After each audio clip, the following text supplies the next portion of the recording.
Dinajpur polytechnic institute বাংলাদেশের বৃহত্তম ও নামী সরকারি পলিটেকনিক ইনস্টিটিউট যা 1964 সালে প্রতিষ্ঠিত হয়েছিল। এই পলিটেকনিকটি বাংলাদেশের সরকার ও বাংলাদেশের কারিগরি শিক্ষা বোর্ডের বিটিইবি অধীনে নিয়ন্ত্রিত হয়েছে। তৎকালীন পাকিস্তান সরকার পূর্ব পাকিস্তানের জেলা সদরে 16টি পলিটেকনিক ইনস্টিটিউট স্থাপন করেন।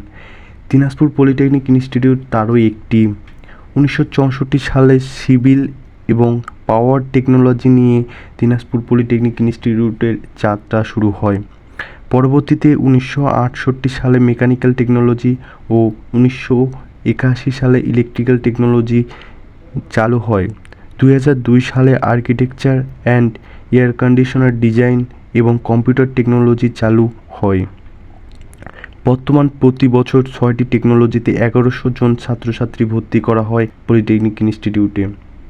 2022 প্রবিধান মোতাবেক মেধা ও এসএসসিতে প্রাপ্ত সিজিপিএ এর ভিত্তিতে কারিগরি শিক্ষা অধিদপ্তর কেন্দ্রীয়ভাবে নির্বাচিত শিক্ষার্থীর ভর্তি প্রক্রিয়া সম্পন্ন করেন।